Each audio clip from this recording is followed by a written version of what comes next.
Hey there, folks. So, last episode, I don't want to say completely ripped out, but we stripped out all of the code that had been in place for our previous, or my previous attempt at an inventory and equipment system.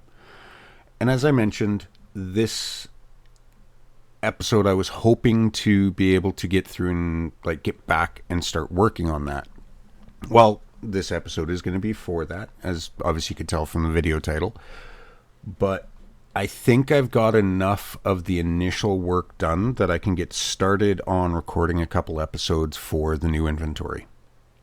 There is still going to be a lot of other stuff I need to work on, things like drag and drop. The UI aspect is really the big one. I've been doing a lot of the back-end coding design. But anyways, with that, to get things started, we're going to go over to the content browser, our C++ classes, our project, public. Now in here, you can see we have a couple of folders relevant to this. We've got our items, our components, and then we also have, I'll show it in Visual Studio in a second. We also have our data type folder. Now, this folder structure I'm about to create is purely because I do still have all of this existing old code in here that I don't want to fully rip out yet. So what I'm going to be doing is right click, new C++ class. I'm going to start off with none empty because I want to work from the item information itself, move that out of the way, and work up to the actual component. So I'm using none empty, and there's actually no, what was the type I wanted? Primary data. Okay, so primary data asset. Give me 1 second here. Let me see if I can pull this up. Where are you? As you can see, I have a lot of stuff going on here. Here we go. Primary data asset. This is basically a class that is used purely for storing data. Primary data asset. We're going to go next. In our folder structure, I'm going to put this in a folder called new inventory. And if I could spell that, inventory. And this one I want to call item data. I'm actually going to put an N at the start for new item data. For anyone, again, who's following along from the entirety of the series, you're probably going to want to do something similar. Anyone who's just joining in and watching this portion, you don't need that N. I'm just doing that for simplicity of being able to differentiate. Actually, no. TF for the fall of my project. I'm going to put that at the start, not NTF. TFN item data. We're going to create this class. Now, I have done this. I launched the editor separately because I didn't want to have to keep dropping in and out, as I'm going through. I'm going to be adding in quite a lot of files here. One other thing I'm going to mention while this loads up is previously I have been using our data type folder structure to store unique files for enums, for structs, things like that. In this instance, right now, it is all going to be stored within this one class. Well, I shouldn't say class. One set of header and source files. What I will be doing later on is I'm going to be expanding. I'm going to move these into their other folder structures, and I will get this cleaned up later in the series. And apparently Visual Studio is taking its sweet time. Well, going through this, what I have sort of planned out for the inventory system, and give me 1 second here.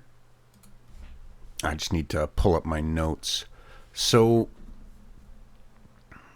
previously I had tried to have an inventory and equipment.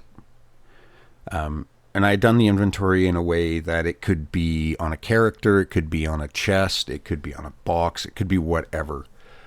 And Yeah, that part is fine. A universal inventory component that can be added on any actor to show that it has an inventory. That's great. Where I had been screwing up is I was also trying to include the equipment within that same component. And that's where I was running into a lot of my problems, is I was trying to cram too much into a single class. I don't have live coding on. Why are you compiling? But anyway, so now that Visual Studio is responsive, I'm going to make sure I have both of these open. In our header file, as I mentioned, we're going to start off by adding in some classes. Who's messaging me? No one. Okay, some classes, some additional data information. So we have our primary data asset, but above that, we're going to need to add in a few other things. Firstly, I'm going to add in an enum, enum, blueprint type, because I want this to be exposed, blueprint type. And this one was enum class. Oh, do I actually have that already? And this is where, no, I don't. Item type. And as with everything, int 8. Now this is, going back to the original, this is the different types of items. So this is like weapon, armor, consumable, junk, things like that. So IT for item type, weapon, IT. I'm going to copy this part so I can just do this easy. Armor. So I'm looking at my notes here. Consumable, junk, IT underscore resource. Now this is a fairly basic list, just used to sort of help separate some things here. I'm going to grab this as well, just so we can go through and add these in. And for anyone who is not sure what this UMeta display name is, this is giving it a user-friendly name for these values within the UI of the engine itself, like when you're working in the editor. So, weapon, if I could spell. Actually, I'm going to change this from armor to clothing.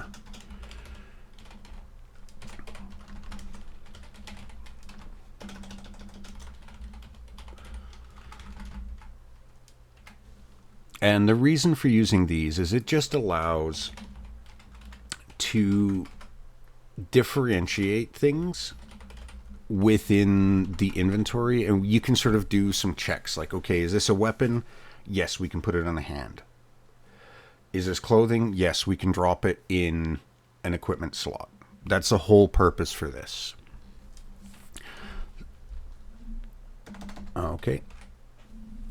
The next thing I'm going to want to add here is the slot.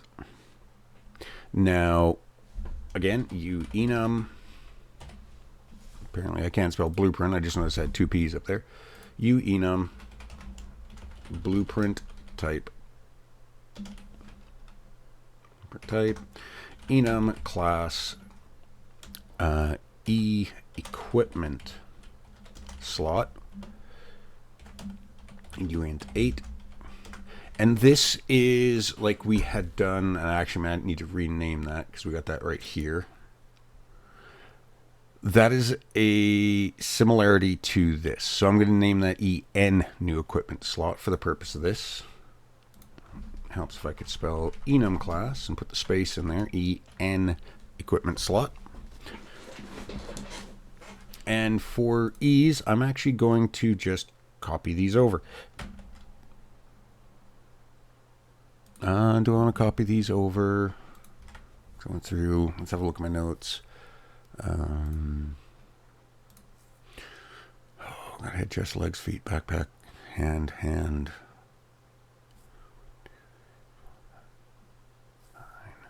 9 on my current notes, and I've got 8 here. What am I missing? Oh, none. None and either. What do I have extra? Head, chest, hands, leg, feet. Head, chest, leg, feet, backpack, yeah.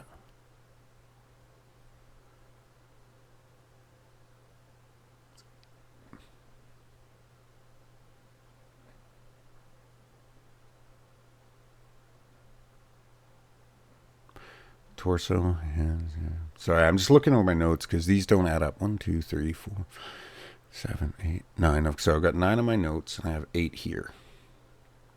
But I also have none and either hand. Backpack, feet, legs. Yeah. Oh, I don't have hands on my notes. That's why. So actually, I'm going to change this to 8. ES, either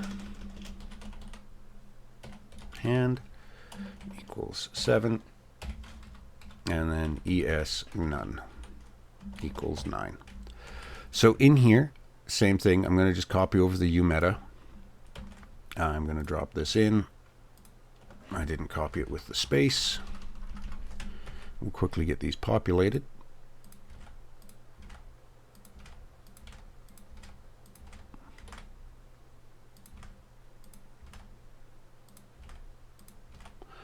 Okay, so this is going to be head, chest, hands, legs, feet, left hand, right hand, either hand,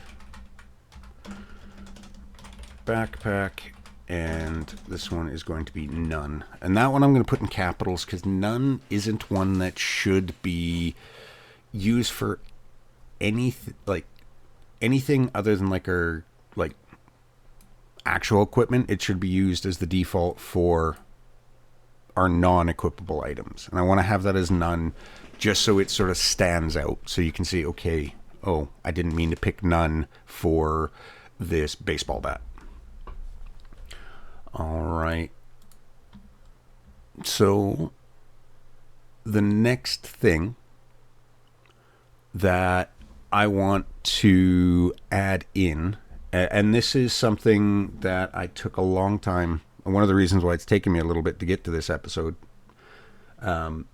is I wanted to handle item decay a little better. And so by item decay, I want to explain that is things like item damage through use, food rotting in your backpack, stuff like that.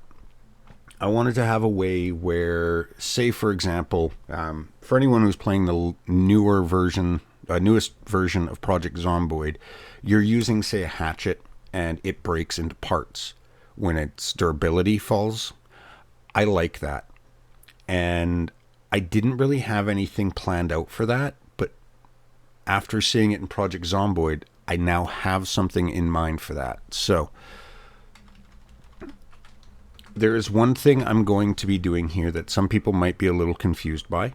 For anyone who doesn't know for declaration, right now we do have UTNF item data declared down here.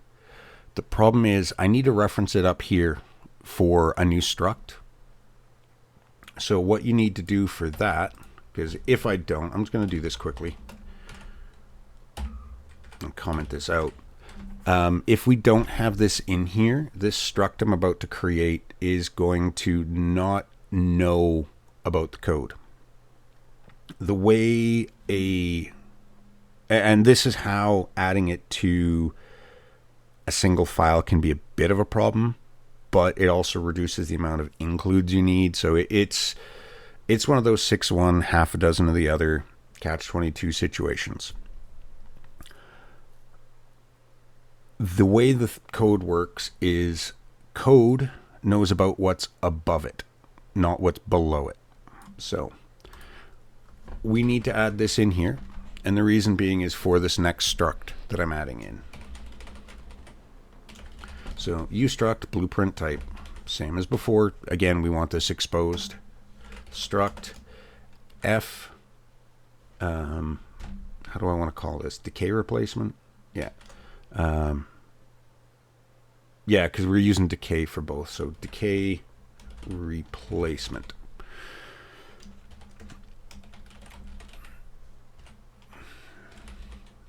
Now, the reason for this, as I mentioned, like I said, I want to have a system where if an item breaks because of its durability, like you've hit somebody with a baseball bat enough times or hit something with a baseball bat enough times, it breaks. Or you have a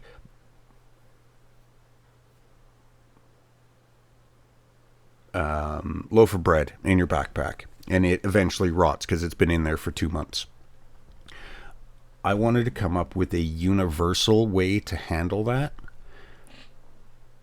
and at the same time also include the option for it to be become something different when it decays or its durability reaches 0. So that's what this decay replacement is for. So it's U property. Oh, we'll get this started. U property. Edit defaults only. Blueprint. Print read only. Oh, brain fart. You. Is it meta or you meta? Meta, I believe. Oh, brain is not working. Meta equals allow private access. True. And this is why we need that forward declaration of the UTF-8 item data, is because item data helps if I actually put that in correctly. We're putting a pointer in here to the replacement item.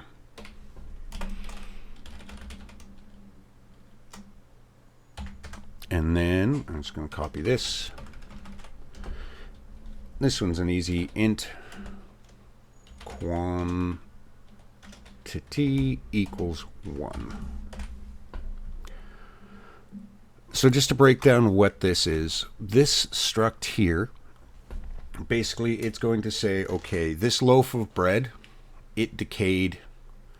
We want to replace it with 1 rotten food item. And I'm thinking here, this is, again, like I play a wide range of games. For anyone who's played Vintage Story, in that game, your food rots and eventually is replaced with an item called rot, which is something useful for multiple things. You use it as a fertilizer. Well, you mix it all together, make compost. But anyways, I'm getting sidetracked. That is the intent for this. Why are you complaining? Expected a closing brace. Where am I missing a bracket?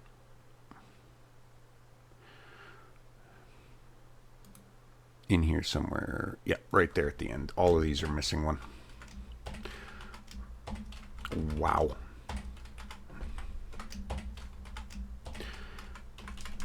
So right now, not justification for this sloppy code work, but I'm actually excited to get back to work on this, because it's been weighing on my mind pretty heavily about how I screwed up the inventory system to start with. And I figured out, well, at least I think I figured out a way to fix it. So anyways, now that we've got that, you're going to notice IntelliSense is going to go through and finish off this. Things will start highlighting properly.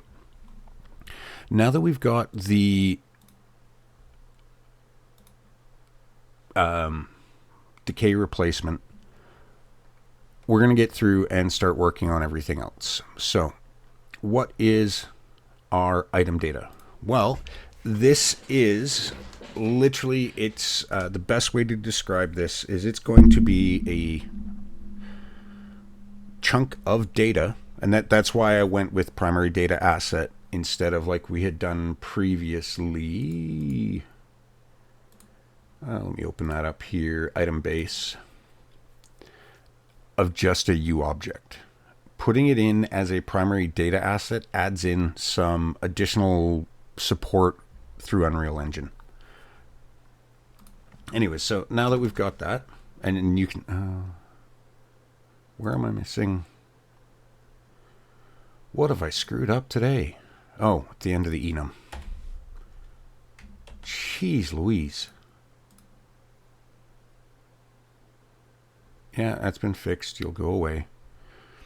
So this is something else to found class when expecting while parsing. Yeah, I fixed that. What am I? Okay, no, it just hasn't finished parsing the file. So this is something you may also run into. You get excited about the work you're doing, and you start making some silly mistakes, like I'm doing. All right, there we go. So I was waiting for IntelliSense to stop complaining there. So going back to this item data, because this is purely a data asset, I'm going to be implementing this in a slightly different way than I did here. You can see in here, everything is protected. And then we have getters. Right now, and you can see we also have a bunch of other stuff in here, like process condition change, stuff like this. Right now, I'm just going to be doing everything as public. So, we want U property, because this needs to be exposed to the editor. Edit defaults only. Blueprint read only. And I'm going to copy this because there's going to be used a bunch of times. So, ftext item name.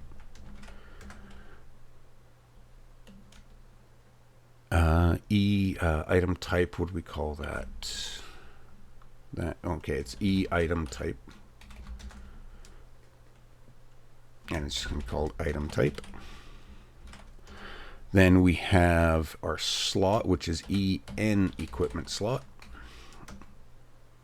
And we're just going to call that slot. And then I've got int max stack size. And we're just going to default this to 1. And then we have a U texture 2D pointer, which is going to be the icon. Oh, I missed something up here. Ftext item description. Let's space these out.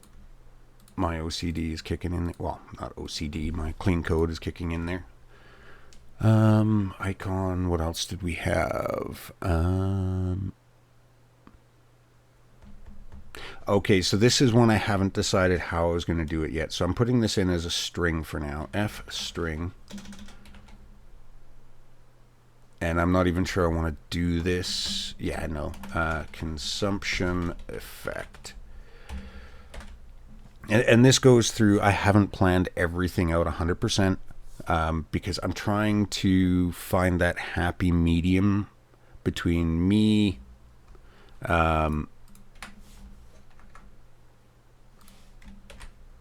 trying to do as little off camera as possible, but at the same time not spending 3 or 4 episodes just planning this out with no forethought. So anyways, so consumption effect, so this is, again, we're using this as a generic one, but B is two-handed equals false, and then bool B is two-handed equals false. Float max durability equals 100. Now, this can be down to how you want to implement durability in your game. You can use an integer value, you can use a float, you could use whatever you want. In my case, I want pretty granular level of durability. So now this goes back to where we had it up here. So this is T array. If I could spell. and that is F decay replacement. On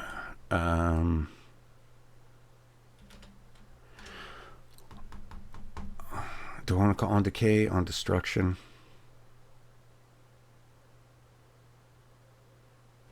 On destruction replacement. And then a final one, bool B enable item decay. Is enable item decay? No, has item decay. I don't want to enable. Has item decay. I want this to be a flat yes, no. And I'm going to default that to true.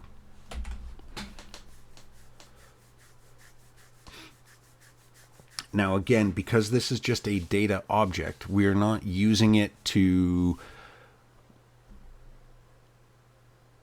store the information for an actively in use. This is, so for anyone who's done any modding, or for anyone who's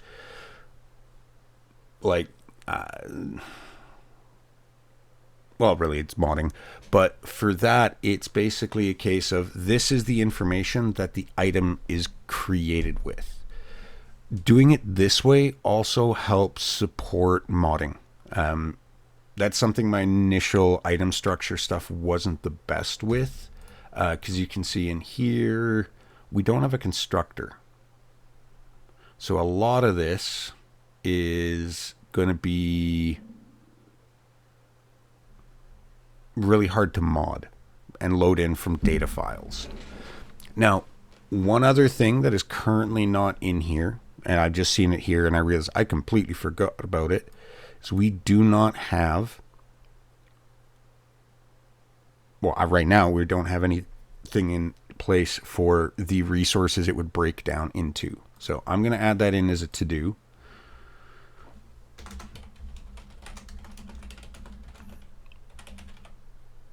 Salvage logic. Okay, so now we've got the item data in place. All said, oh, that's all well and good. The next thing I want to do is I want to create what is the actual item that is stored within the contents of an inventory. So go back to our project here. Failed to automatically hot. Yeah, I know. Would you like to open? No, I don't want to open that. Okay, so now when this responds, we're going to add in another item. This one we're going to use as a none. In here, because we don't have the folder structure up there, we just have to select it. And this is, what was this one? This is a struct, so it's F inventory item. So this one is pretty basic. There is, much like some of our other structs, there's nothing in the source file we need. It's all going to be in the header. I'm going to clear all this out. Now in here we do need to go include item. Oh, I really should have named this N, or FN inventory item, but it's all good. And then include F inventory item dot generated dot H. Use struct blueprint type struct F inven. I'm just gonna copy it here because I don't want to type this out and screw it up. Inventory item generated, and I realized I missed that use struct body, and I realized I put the wrong one in the file for item data. Now where is that? That's this guy here.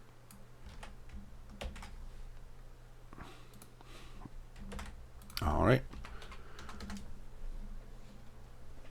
Now this one, because this is the item that's going to be in the inventory, like so player's inventory component, this is how it's going to be stored. You could go public if you want. I'm going to use getters and setters in this case. So we're going to have a private, actually I'm going to go protected, not private, in case I derive this. Protected, and then public. So in a protected, we are going to have uProperty. Oh, why are you being a pain in my butt? Oh, it's reloading. Yay. Hopefully it doesn't lose too much of that, what I just typed. Yeah, there we go. uProperty.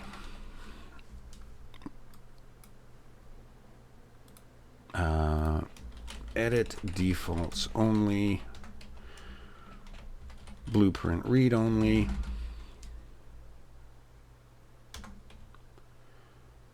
Meta equals allow private. Access equals true. Could spell true, right? So you I gotta, why did I close that out? I need that one open still.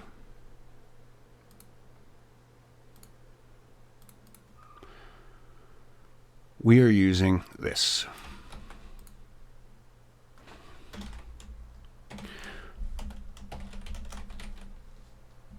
So what we're doing is we are storing a reference to the actual base data. Now, this isn't overly efficient. I am trying to decide and do some digging. Do I want to just store this as like an item ID? So on and so forth, and going from there. But anyways, then we're going to have int current quantity equals 1, and then because done it as a float current durability equals 100. Now we need a way to get this information and set this information. So we're going to have our constructor. We're going to have obviously our two different types. We're going to have our generic constructor, and then we're going to have our constructor that we actually take inputs on.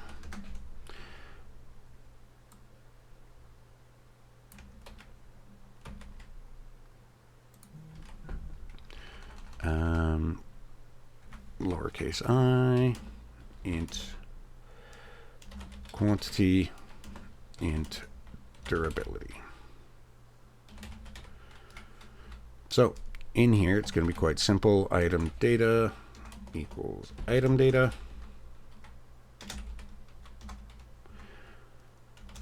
Current quantity equals quantity. And current durability equals durability. And then we need to have U function blueprint callable.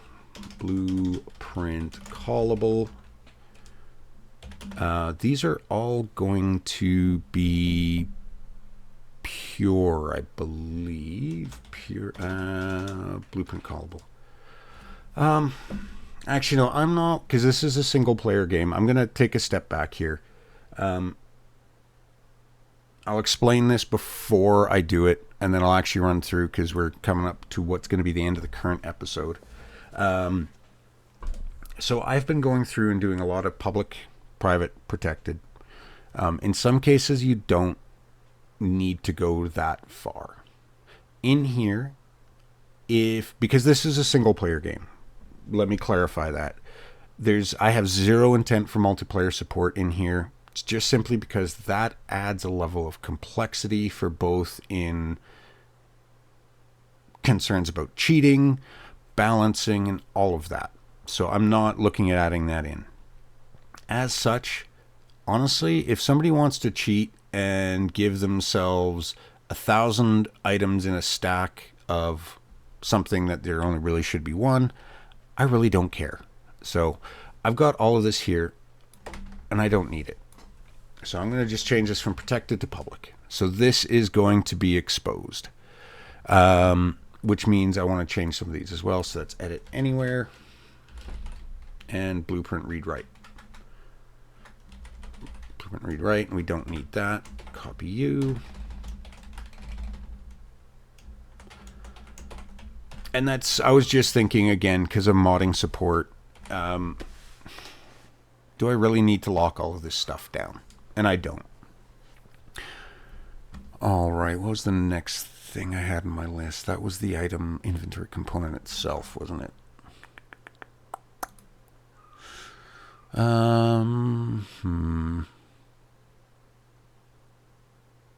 Okay, I'm going to add one more thing in here, and then we're going to end off the episode. So, no, I'm not, because that's going into the... sorry, I'm looking over my notes, and I have, like, 12 pages of notes regarding all of this. Yeah, no, I'm going to leave things here. So, I know this isn't the full fix yet. I'm trying to keep my episodes sort of compartmentalized. So it's going to be a little easier for me to sort of stop an episode. I'm not halfway through, because that way people can follow along easier. So I'm going to end this episode here. As always, thank you for watching. If you have any comments, questions, concerns, suggestions, or anything like that, please feel free to leave them in the comments below or hop over onto Discord. I do respond to things on Discord a little better, just because the YouTube notifications aren't great. But as always, folks, thanks for watching, and I will see you in the next episode.